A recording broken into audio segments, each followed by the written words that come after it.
ಶ್ರೀ ಸದ್ಗುರು ಸಾಯಿನಾಥಾಯ ನಮಃ. ಶ್ರೀ ಸಾಯಿ ಸಚ್ಚರಿತೆ 1ನೇ ಅಧ್ಯಾಯ. ವಂದನಾ ಗೋಧಿ ಹಿಟ್ಟಿನ ಕತೆ. ಅದರ ತತ್ವ. ಪೂರ್ವ ಸಂಪ್ರದಾಯಕ್ಕನುಸಾರವಾಗಿ ಶ್ರೀ ಹೇಮಾಡ ಪಂತರು ಶ್ರೀ ಸಾಯಿ ಸಚ್ಚರಿತೆಯನ್ನು ಅನೇಕ ವಿಧವಾದ ವಂದನೆಗಳಿಂದ ಆರಂಭಿಸಿರುತ್ತಾರೆ. 1.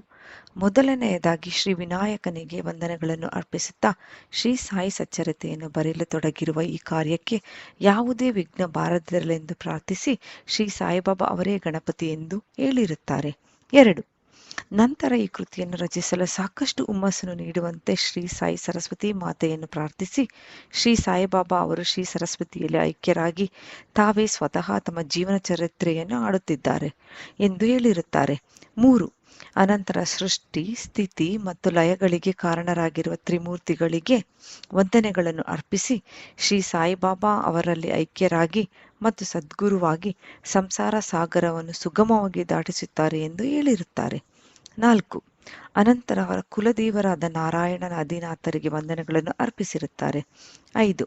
ಅನಂತರ ತಾವು ಜನಿಸಿದ ಗೋತ್ರದ ಮೂಲ ಪುರುಷರಾದ ಭಾರದ್ವಾಜ ಮುನಿಗಳಿಗೆ ಮತ್ತು ಯಾಜ್ಞವಲ್ಕ್ಯ, ಭೃಗು, ಪರಾಶರ, ನಾರದ, ವೇದವ್ಯಾಸ, ಸನಕ, ಸನಂದನ, ಸನತ್ಕುಮಾರ, ಶುಕ, ಶೌನಕ, ವಿಶ್ವಾಮಿತ್ರ, ವಾಲ್ಮೀಕಿ, ವಾಮದೇವ, ಜೈಮಿನಿ, ವೈಶಂಪಾಯನ, ನವಯೋಗೀಂದ್ರ ಮುಂತಾದ ಮಹರ್ಷಿಗಳಿಗೂ ಮತ್ತು ನವಯೋಗಿಗಳಾದ ನಿವೃತ್ತಿ ಜ್ಞಾನದೇವ, ಮುಕ್ತಾಬಾಯಿ, ಜನಾರ್ದನ, ಏಕನಾಥ, ನಾಮದೇವ, ತುಕಾರಾಮ, ಕನಹ, ನರಹರಿ ಮೊದಲಾದವರಿಗೂ ಸಹ ವಂದನೆ ಅರ್ಪಿಸಿರುತ್ತಾರೆ. 6. ಅನಂತರ ತಮ್ಮ ಅಜ್ಜ ಸದಾಶಿವರಾವ, ಪಿತಾಮಹ ರಘುನಾಥರಾವ, ತಮ್ಮನ್ನು ಬಾಲ್ಯದಲ್ಲೇ ಬಿಟ್ಟು ಅಗಲಿದ ಮಾತಾರತ್ನ, ತಮ್ಮನ್ನು ಸಾಕಿ ಸಲಹಿದ ಅತ್ತೆ ಮತ್ತು ತಮ್ಮ ಪ್ರೀತಿಯ ಅಗ್ರಜರಿಗೆ ವಂದನೆ ಅರ್ಪಿಸಿರುತ್ತಾರೆ. 7. ವಾಚಕ ಮಹಾಶಯರಿಗೂ ಸಹ ವಂದನೆ ಅರ್ಪಿಸಿ ಈ ಕಾರ್ಯಕ್ಕೆ ಅವರು ನಿಶ್ಚಲವಾದ ಗಮನ ಕೊಡುವಂತೆ ಪ್ರಾರ್ಥಿಸಿರುತ್ತಾರೆ. 8. ಕೊನೆಯದಾಗಿ ತಮ್ಮ ಏಕಮಾತ್ರ ರಕ್ಷಕರಾದ ಜಗವೆಂಬ ಮಾಯೆಯಿಂದ ವಿಮೋಚನೆ ಹೊಂದಿ ಬ್ರಹ್ಮಜ್ಞಾನವನ್ನು ಪಡೆಯಲು ಸಹಾಯಕರಾದ ಶ್ರೀ ದತ್ತಾತ್ರೇಯರ ಅವತಾರ ರೂಪಿಯಾದ ಶ್ರೀ ಸಾಯಿನಾಥರಿಗೆ ವಂದನೆ ಅರ್ಪಿಸಿದ್ದಾರೆ. ಹಾಗೆಯೇ ಪರಮಾತ್ಮನು ವಾಸವಾಗಿರುವ ಸಕಲ ಜೀವರಾಶಿಗಳಿಗೂ ಸಹ ವಂದಿಸಿದ್ದಾರೆ. ನಂತರ ಪರಾಶರ, ವ್ಯಾಸ, ಶಾಂಡಿಲ್ಯ ಮೊದಲಾದವರು ಹೇಳಿದ ಭಕ್ತಿಯ ವಿವಿಧ ರೀತಿಗಳನ್ನು ಸಂಕ್ಷಿಪ್ತವಾಗಿ ವರ್ಣಿಸಿ ಲೇಖಕರು ಈ ಮುಂದಿನ ಕಥೆಯನ್ನು ಹೇಳಿದ್ದಾರೆ. ಸುಮಾರು 1910ರ ನಂತರ ಒಂದು ದಿನ ಪ್ರಾತಃ ಕಾಲ ಶ್ರೀ ಸಾಯಿಬಾಬಾ ಅವರ ದರ್ಶನ ಭಾಗ್ಯವನ್ನು ಪಡೆಯಲು ಶಿರ್ಡಿಯಲ್ಲಿಯ ಮಸೀದಿಗೆ ಹೋದೆನು. ಆ ದಿನ ಈ ಕೆಳಕಂಡ ಅದ್ಭುತವಾದ ಚಮತ್ಕಾರವನ್ನು ಕಂಡು ದಿಗ್ಭ್ರಾಂತನಾದೆ. ಶ್ರೀ ಸಾಯಿಬಾಬಾ ತಮ್ಮ ಮುಖವನ್ನು ತೊಳೆದುಕೊಂಡ ನಂತರ ಗೋಧಿಯನ್ನು ಬೀಸಲು ತಕ್ಕ ಸಿದ್ಧತೆಗಳನ್ನು ಮಾಡಿಕೊಂಡು ಇಡಿಯಾಗಿ ಗೋಧಿಯನ್ನು ಬೀಸುವ ಕಲ್ಲಿನೊಳಗೆ ಹಾಕಿ ಬೀಸುತ್ತಾ ಕುಳಿತರು. ಇವರು ಭಿಕ್ಷೆ ಬೇಡಿ ಜೀವಿಸುವವರು, ಈಗೇಕೆ ಗೋಧಿಯನ್ನು ಬೀಸಿ ಇಟ್ಟು ಕೂಡಿ ಹಾಕುತ್ತಿದ್ದಾರೆ ಎಂಬ ಭಾವನೆ ನನ್ನಲ್ಲಿ ಮೂಡಿತು. ಅಲ್ಲಿ ನೆರೆದಿದ್ದ ಅನೇಕರಲ್ಲಿಯೂ ಸಹ ಈ ಭಾವನೆ ಇತ್ತು. ಆದರೂ ಬಾಬಾ ಅವರನ್ನು ಕೇಳುವ ಧೈರ್ಯ ಯಾರಿಗೂ ಇರಲಿಲ್ಲ. ನಂತರ 4 ಜನ ಮಹಿಳೆಯರು ಧೈರ್ಯದಿಂದ ಮುಂದೆ ಹೋಗಿ ಅವರನ್ನು ಎಬ್ಬಿಸಿ ಅವರ ಲೀಲೆಗಳನ್ನು ಆಡುತ್ತಾ ತಾವೇ ಬೀಸಲು ಕುಳಿತರು. ಬಾಬಾ ಮೊದಲು ಕೋಪಗೊಂಡರು. ನಂತರ ಅವರ ಪ್ರೀತಿ, ಭಕ್ತಿ, ವಾತ್ಸಲ್ಯಗಳಿಗೆ ಮನಸೋತು ಮುಗುಳ್ನಾಗಿ ಬೀರುತ್ತಾ ಕುಳಿತರು. ಅವರು ಬೀಸುತ್ತಾ ಬಾಬಾ ಅವರಿಗೆ ಮನೆಯಾಗಲಿ, ಮಠವಾಗಲಿ, ಆಸ್ತಿ ಪಾಸ್ತಿಗಳಾಗಲಿ, ಮಕ್ಕಳು ಮರಿಗಳಾಗಲಿ ಇಲ್ಲ, ಜೋಪಾನ ಮಾಡಲು ಸಹ ಯಾರೂ ಇಲ್ಲ, ಭಿಕ್ಷಾಟನೆಯಿಂದ ಕಾಲ ನೂಕುತ್ತಿದ್ದಾರೆ, ರೊಟ್ಟಿ ಮಾಡಲು ಹಿಟ್ಟು ಬೇಕಾಗಿಲ್ಲ, ಇವರಿಗೇಕೆ ಇಷ್ಟೊಂದು ಹಿಟ್ಟು, ಬಹುಶಃ ದಯಾಳವಾದ ಇವರು ನಮಗೆ ಈ ಹಿಟ್ಟನ್ನು ಹಂಚಬಹುದು ಎಂದು ನಾನಾ ವಿಧವಾಗಿ ಯೋಚಿಸುತ್ತಾ ಎಲ್ಲವನ್ನು ಬಿಸಿ ಮುಗಿಸಿ ಹಿಟ್ಟನ್ನು 4 ಭಾಗ ಮಾಡಿ ಹಂಚಿಕೊಂಡು ತೆಗೆದುಕೊಂಡು ಹೋಗಲು ಸಿದ್ಧರಾದರು. ಇದನ್ನು ನೋಡಿ ಅಲ್ಲಿಯವರೆಗೂ ತಾಳ್ಮೆಯಿಂದ ಇದ್ದ ಬಾಬಾ ಒಮ್ಮೆಲೆ ಕೋಪಗೊಂಡು, ಮಹಿಳೆಯರೇ, ನಿಮಗೇನು ಹುಚ್ಚು ಹಿಡಿಯುತ್ತೆ? ಯಾರ ಅಪ್ಪನ ಆಸ್ತಿಯಿಂದ ಹಿಟ್ಟು ದೋಚಿಕೊಂಡು ಹೋಗುತ್ತಿದ್ದೀರಿ?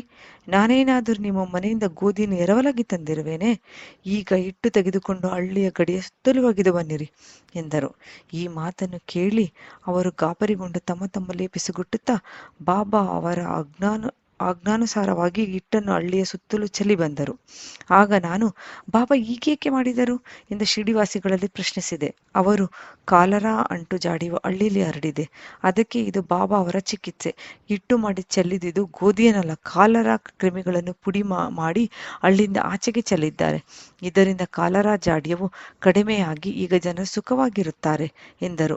ಈ ವಿಷಯವನ್ನು ಕೇಳಿ ನಾನು ವಿಸ್ಮಯಗೊಂಡೆ. ಆಗ ನನ್ನಲ್ಲಿ ನಾನೇ, ಗೋಧಿ ಹಿಟ್ಟಿಗೂ ಕಾಲರಕ್ಕೂ ಇರುವ ವ್ಯಾವಹಾರಿಕ ಸಂಬಂಧವಾದರೂ ಏನು? ಈ ಘಟನೆ ವಿವರಣಾತೀತ. ನಾನು ಬಾಬಾ ಅವರ ಲೀಲೆಗಳ ಬಗ್ಗೆ ಬರೆಯಲೇಬೇಕು ಮತ್ತು ಅವರ ಮಧುರ ಲೀಲೆಗಳನ್ನು ಮನದಣಿಯುವಂತೆ ಆಡಲೇಬೇಕು ಎಂದು ಯೋಚಿಸಿದಾಗ ನನ್ನ ಹೃದಯದಲ್ಲಿ ಸಂತೋಷ ತುಂಬಿ ತುಳುಕಾಡಲು ಪ್ರಾರಂಭವಾಯಿತು. ಈ ರೀತಿ ಸಾಯಿ ಸಚ್ಚರಿತೆ ಬರೆಯಲು ನನಗೆ ಸ್ಫೂರ್ತಿ ಬಂದಿತು.